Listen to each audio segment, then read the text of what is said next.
Welcome to the Deep Dive. Today, we're embarking on a journey into a concept that didn't just solve some huge physics puzzles, it fundamentally rewrote our understanding of, well, everything, matter, the universe. We're talking about asymptotic freedom, a Nobel Prize-winning discovery, and just a powerful example of how these big breakthroughs happen. Our guide for this deep dive is Frank Wilczek's Nobel Lecture. It's dense, brilliant stuff. We're going to unpack it for you, pull out the most exciting insights. Now, here's a thought, kind of a paradox itself. In theoretical physics, paradoxes, they're good. Sounds weird, right? Because a contradiction usually means, serious error. But nature cannot realize contradictions. So when our theories hit a wall, a paradox, that's actually a sign, a signal to think harder, push beyond what we think we know. Our mission today, explore the paradoxes that drove this discovery, the ingenious solution, and the really profound new ways of thinking it unlocked. Yeah, and what's truly fascinating here is how things that seem completely contradictory, observations that just don't fit, can actually reveal a deeper, more elegant truth when you finally understand them. Asymptotic freedom, it wasn't just about solving one problem. It expanded our whole idea of fundamental particles, explained how matter gets its mass, most of it anyway, gave us a clearer picture of the early universe, and even pointed towards new ideas about unifying nature's forces. It's really a cornerstone, especially if you, as a physics student, are digging into these foundational concepts. Absolutely. And to really get the genius of asymptotic freedom, we have to start with the problems it solved. These paradoxes, there were two big ones, each really perplexing. The first one was based on observation, on experiments. You could sum it up like, quarks are born free, but everywhere they are in chains. So think back, early 20th century, physicists knew about protons, neutrons, the stuff in atomic nuclei. But the forces they knew, gravity, electromagnetism, nowhere near strong enough to hold them together so tightly. So they needed a new force, the strong interaction, the most powerful force in nature, basically gluing nuclei together. Right, and studying this force, incredibly difficult. Yeah. When physicists smashed protons, neutrons, whatever, together at high energies, they didn't just see particles bouncing off each other, they saw new particles being created, lots of them. This whole zoo of things called hadrons, it seemed chaotic, like they were just transforming into each other. It wasn't just simple glue, it was a whole new layer of reality. And this complexity led Gell-Mann and Zweig, this is the early 60s, to propose quarks, these fundamental particles inside the hadrons. And suddenly, the hadron zoo started to make sense. It could be explained by combinations of just a few types or flavors of quarks. Okay, but here's where it gets really weird. The paradox starts kicking in. Quarks, these supposedly basic building blocks, were theorized to barely interact when they were super close together, almost free. Yet, despite decades of searching, nobody could ever find a quark by itself. Not one. You only ever found them locked up in groups. A quark and an antiquark made a meson. Three quarks made a baryon, like a proton or neutron. They called it the principle of confinement, which is, well, bizarre, right? How can something be fundamental if you can never isolate it? It was incredibly strange. And that wasn't all. To make the model work, quarks needed fractional electric charges, like 1/3 or 2/3 of an electron's charge. Nothing like that had ever been seen. And even stranger, their quantum behavior seemed wrong. As spin-12 particles, they should follow certain rules about symmetry antisymmetric wave functions for the students listening. But the observed patterns of baryons required the opposite symmetric wave functions. It was a deep clash with fundamental quantum principles. Right? This whole picture was just full of weirdness. And it really solidified into a paradox with experiments at SLAC, the Stanford Linear Accelerator, late 60s. They were probing protons with high-energy photons, basically taking snapshots inside. And they saw evidence of point-like things inside quarks. But here's the kicker, the truly paradoxical part. Wait.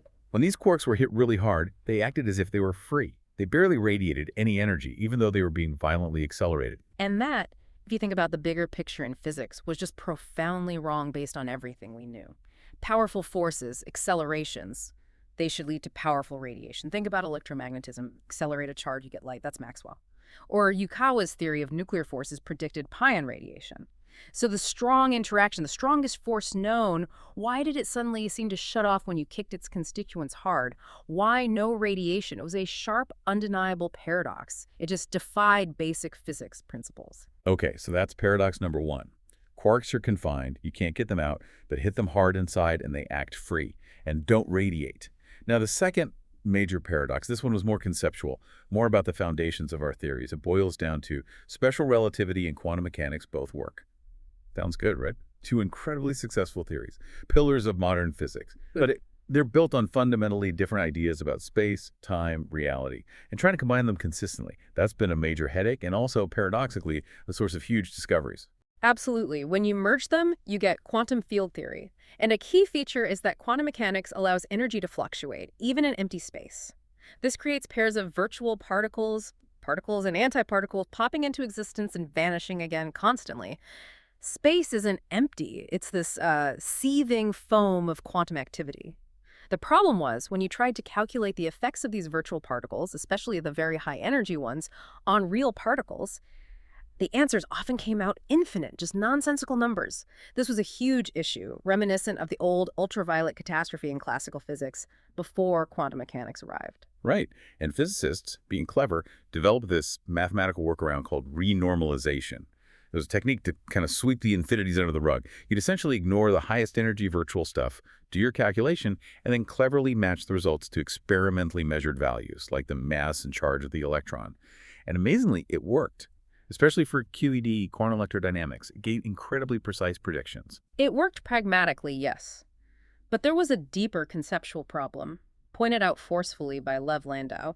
He argued that these virtual particles would always gather around any charge or source like little moths around a flame and effectively shield it, cancel out its influence.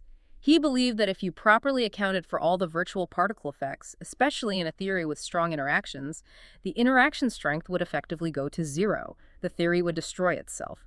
He essentially thought quantum field theory, particularly for the strong force, was logically inconsistent, fundamentally flawed at its core. Wow, that's a devastating critique. So quantum field theory seemed necessary to combine relativity and quantum mechanics. But logically, it seemed to self-destruct, especially for the very force we needed it most for the strong interaction. A total impasse. Exactly. So you had these two massive paradoxes hanging over physics. The bizarre quark behavior confined yet free, and this apparent self-destruction of quantum field theory due to screening. And the breakthrough, asymptotic freedom, resolved both simultaneously. What we discovered was that certain specific types of quantum field theories actually do the opposite of screening. They exhibit anti-screening. So instead of virtual particles canceling out a charge's influence, in these theories, the color charge for the strong force actually grows stronger as you move away from it. It does this by catalyzing this cloud of virtual particles around it, a cloud that gets denser and denser the further out you go. I sometimes picture it like a thundercloud that gathers intensity the further you move from the initial spark. That's a great image. So this growing power, how does that solve Landau's problem, the self-destruction thing? Well, connected to the bigger picture. If the influence just keeps growing stronger and stronger as you move away, an isolated source, like a single quark with its color charge exposed, would create an infinitely strong field, demanding infinite energy to exist. Nature doesn't allow infinite energy states like that. So such an isolated source simply can't exist on its own. Landau's problem is solved by making the problematic isolated sources impossible. And this directly explains quark confinement, the first paradox. An isolated quark is forbidden because its color field would run away to infinity. But if you pair a quark with an antiquark, which has the opposite color charge, in a meson, or group 3 quarks correctly in a baryon, their color fields can effectively cancel each other out at large distances. This allows for stable, finite energy bound states, which are the only things we ever see. Okay, let's unpack that a bit more. Confinement makes sense now, but how does this anti-screening explain those SLAC results, where the quarks acted free when they were hit hard? Ah, right. It's because the intrinsic color charge of a quark, the charge you'd measure if you could get infinitely close, is actually quite small. The interaction strength only builds up at larger distances because of that accumulating virtual particle cloud. So up close, the quark is sort of loosely bound to this cloud. When you hit it really hard with something like a high-energy photon, you can essentially knock it clean away from its cloud before the strong interaction has time to really grab hold. For a brief moment, it behaves almost like a free particle. That's why it doesn't radiate much. A new cloud eventually reforms around it, but that process doesn't radiate significant energy back towards the collision point. Wow, so both paradoxes, the confinement freedom thing and the quantum field theory consistency thing, they just click together and get resolved by this one concept. Anti-screening, that's incredibly elegant. What kind of theories actually do this, have this asymptotic freedom property? There's a special class called non-abelian gauge theories, or sometimes Yang-Mills theories. The absolutely critical difference from, say, electromagnetism is that the force carriers themselves carry the charge. In electromagnetism, the photon carries the force, but it's electrically neutral. In these non-abelian theories, the force carriers for the strong interaction, we call them gluons, actually carry the color charge themselves. This self-interaction of the gluons, the fact that they talk to each other, is what mathematically flips the sign and causes anti-screening instead of screening. And it turned out pretty quickly that one specific theory of this type was perfect for the strong interaction, quantum chromodynamics, or QCD. It's based on a mathematical symmetry called SU3. It naturally incorporates three types of color charge for quarks, let's call them red, green, blue, though it's not real color, and 8 types of gluons that carry combinations of these colors. And this structure perfectly allows for color-neutral combinations. Baryons, like red, green, blue mixing to white, and mesons, like red and tired mixing to white. These are the finite energy states. Since the late 70s, QCD has made incredibly precise quantitative predictions like how the interaction strength should decrease at higher energies, how radiation should vanish, and they've been beautifully confirmed by experiments. That shift must have been huge.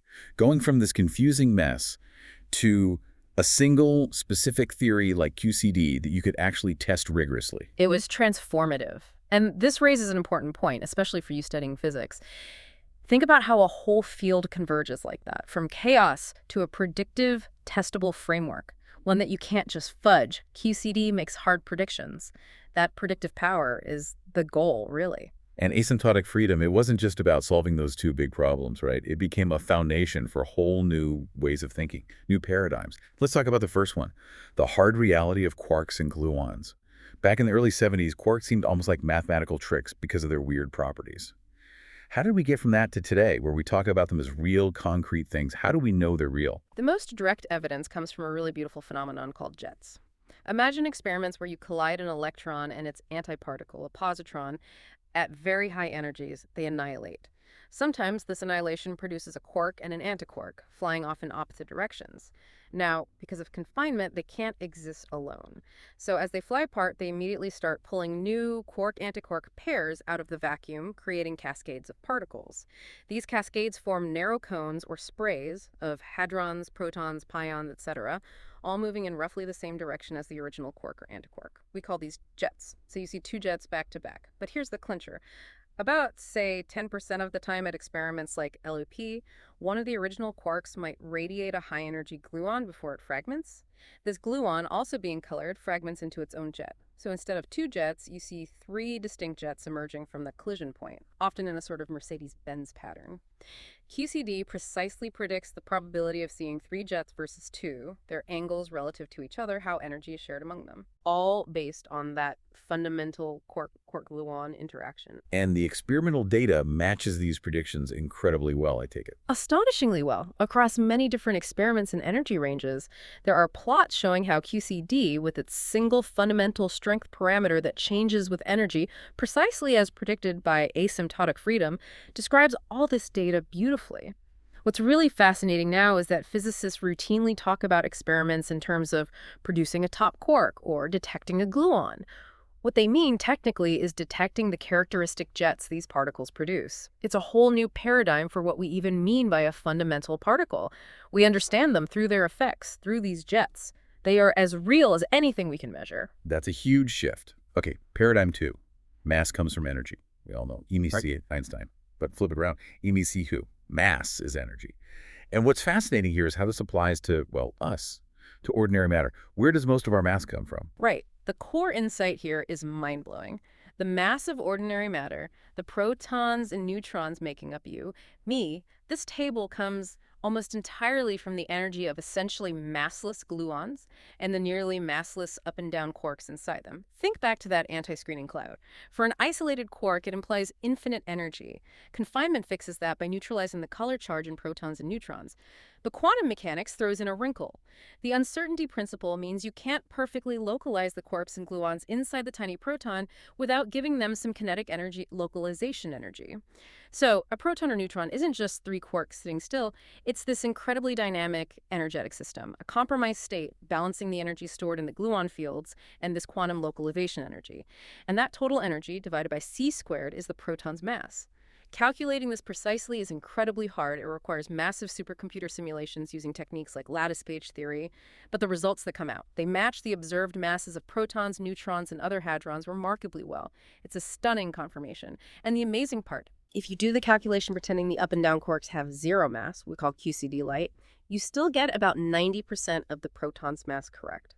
So 90% or more of the mass of the ordinary matter around us is pure energy. It's the energy of motion of the quarks, and even more importantly, the energy stored in those dynamic gluon fields, mass from pure energy. That is just astounding. Most of my mass isn't my stuff. It's the energy holding the stuff together. Pretty much. The quantum vacuum isn't empty. It's this incredibly active medium buzzing with virtual gluons and quarks. Protons and neutrons are like stable excitations, stable patterns of energy within this medium. And connecting back to basic quantum mechanics, the Planck relation E links energy E to frequency. So the mass m of a proton corresponds to a specific frequency. Wilczek calls this the music of the void.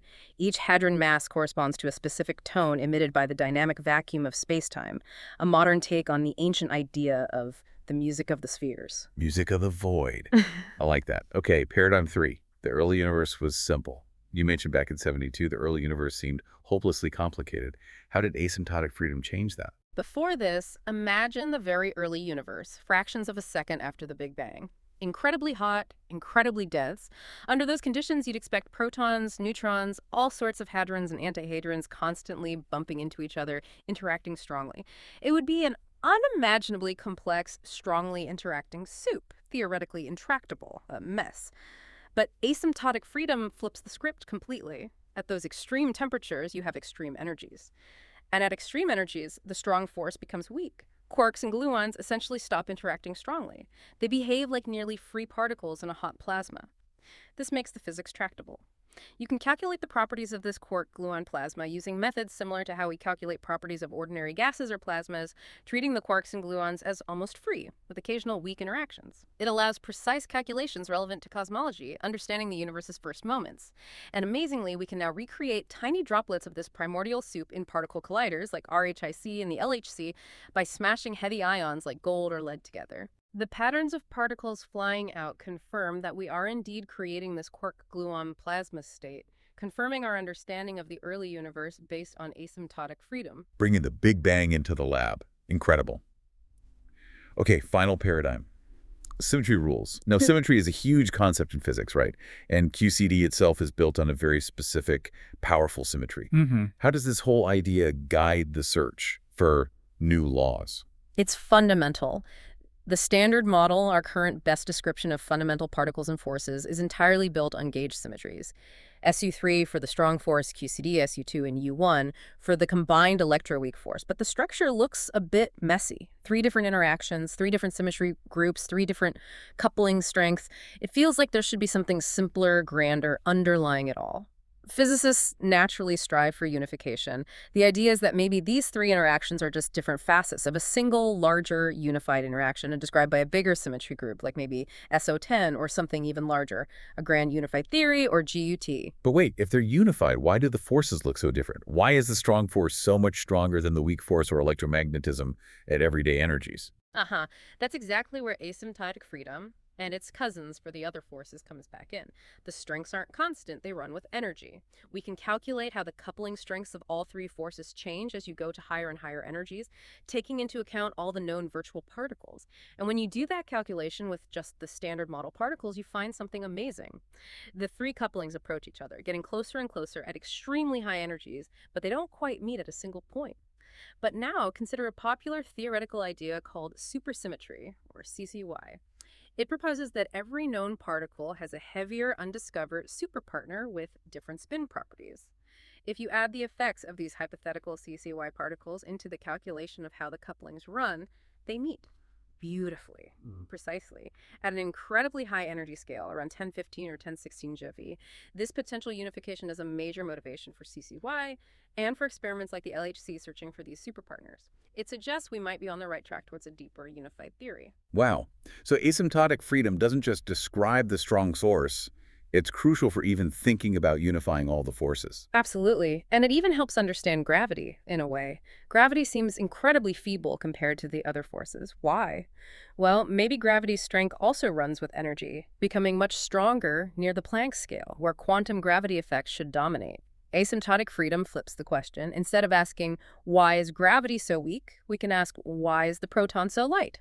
The proton's mass is determined by the scale where the strong coupling running down from high energies due to asymptotic freedom becomes strong. This scale is vastly lower than the Planck scale where gravity is strong. It elegantly explains the huge hierarchy between gravitational and nuclear scales. That really reframes the whole question. Amazing. It does.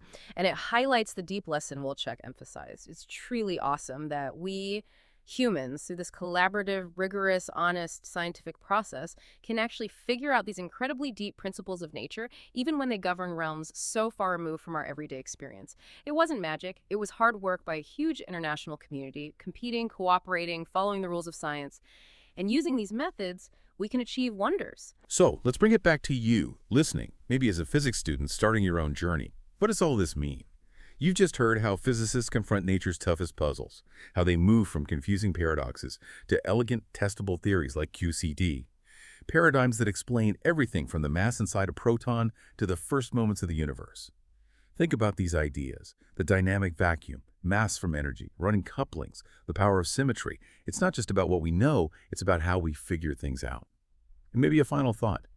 Given how deep those paradoxes were back then, and how much progress resolving them unlocked, what are the paradoxes today? What are the weirdnesses, the contradictions in our current understanding that might be pointing the way to the next big breakthrough, the next Nobel Prize? Keep looking for those paradoxes. They really are good. Thanks for joining us on this deep dive.